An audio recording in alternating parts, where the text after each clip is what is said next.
Bonjour et bienvenue sur les vitamines du royaume pour cette capsule sur la foi qui sauve. C'est la capsule numéro 4 et je vais parler de Rahab. Amen.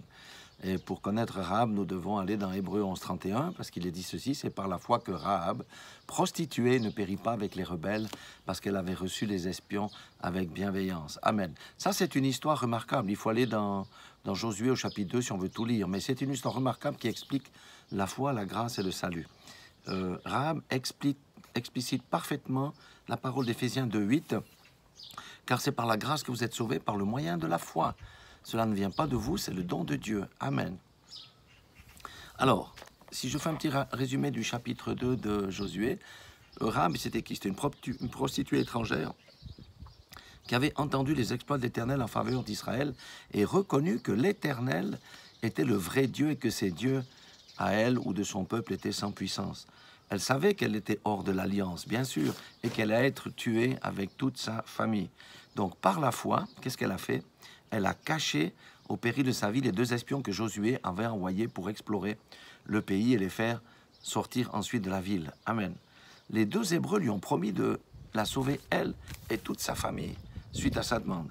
Et Rahab a non seulement été sauvée avec toute sa famille, mais en plus, elle a épousé Salmon. Amen. Et elle a donné un fils très connu dans la Bible du nom de Boaz. Et en plus, Rahab est l'une des 4 femmes, des 4 femmes qui sont mentionnées dans la généalogie de Christ. C'est dire si le symbole de Rahab est très important. Elle était dans la généalogie de Christ avec Tamar, avec Ruth et avec Marie, bien entendu. Alors, Rahab et nous, et le salut. Comme Rahab, nous étions étrangers à l'alliance de Dieu avec son peuple. Comme Rahab, nous avons entendu la parole de Dieu et reconnu l'œuvre du salut et de la rédemption dans la personne de Jésus-Christ, puisque nous disons que la foi vient de ce qu'on entend. Donc, nous qui sommes sauvés, nous avons entendu la parole de Dieu et nous avons cru par la foi au sacrifice de Jésus-Christ et pour le pardon des péchés et le salut de nos âmes. Comme Rahab, nous sommes entrés par la foi dans l'alliance avec Christ, c'est la nouvelle alliance. Comme Rahab, nous avons posé des actes. Amen. Pour nous, c'est quoi les actes que nous avons posés? C'est la repentance, le baptême et la marche en nouveauté de vie. Alléluia. Ça veut dire que nous allions à l'est, maintenant nous allons à l'ouest. Nous allions au nord, maintenant nous allons au sud.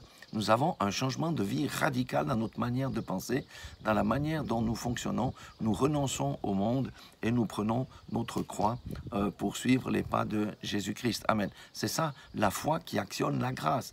Vous voyez, Rahab n'avait pas mérité d'être sauvée, mais elle a eu la foi qui a actionné la grâce du salut pour elle et pour sa famille. Amen. Et comme Rahab, nous faisons partie maintenant d'une nouvelle famille. En plus, l'histoire de Rahab démontre que le salut est personnel. Alléluia. Tout le peuple de Jéricho aurait pu faire comme Rahab et hériter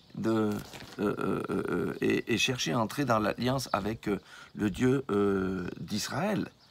La grâce était disponible, mais ils ne l'ont pas cherché. Donc le salut est très personnel. Rahab a saisi la chose parce qu'elle a compris la chose et elle a eu le salut, sa vie a été sauvée. C'est la même chose pour nous. Le salut n'est pas pour tout le monde. Le salut est pour ceux qui entendent la parole de Dieu et qui, par la foi, posent des actes qui actionnent la grâce de Dieu. Voyez, la grâce, la foi sont indissociables. Et il y a une chose qu'on pourrait rajouter, mais qui n'est pas mentionnée dans le verset de Éphésiens 2:8, c'est quoi? C'est l'obéissance à la parole de Dieu. Alléluia. Et encore aujourd'hui, la grâce est disponible, mais peu la saisissent par la foi. Alléluia, pour entrer dans l'alliance. Si quelqu'un entend ce message, sache qu'il peut entrer dans l'alliance avec Christ par la repentance, le baptême et la soumission à la parole de Dieu. Et sa vie changera radicalement, il sera libéré du péché. Et Christ, à travers lui, accomplira des choses merveilleuses. Voyez, les plans du salut, c'est vraiment merveilleux. Nous sommes sauvés par grâce, c'est-à-dire c'est pas par nos œuvres. On ne peut pas faire nos œuvres et réclamer le salut. Mais d'abord, nous devons croire en l'œuvre de Jésus-Christ et notre foi doit se manifester de manière concrète. La foi est quelque chose de concret, de vivant. Nous l'avons vu avec Noé, nous l'avons vu avec Abraham, on peut le voir encore avec Moïse, avec Gédéon, avec beaucoup de personnes. La foi n'est pas intellectuelle, elle vient du cœur. Amen. Soyez tous bénis, que le Seigneur nous fasse tomber les écailles de nos yeux. Et si quelqu'un a rétrogradé, qu'il revienne simplement dans l'alliance par la repentance. Amen. Mais sachons que Dieu jugera toutes choses. Alléluia. Et on ne peut pas prétendre à entrer dans le royaume en vivant dans le péché, en vivant comme le monde, même en ayant professé un jour, oui, je crois au Seigneur, au Jésus comme sauveur. Mais vous savez que Jésus n'est pas uniquement sauveur, il est le Seigneur. Et la meilleure preuve que quelqu'un est sauvé, c'est qu'il marche sous la tutelle de Jésus-Christ, Seigneur. Pas seulement sauveur. La croix a deux battants et il faut que ça soit équilibré. Soyez tous bénis dans le nom puissant de Jésus-Christ.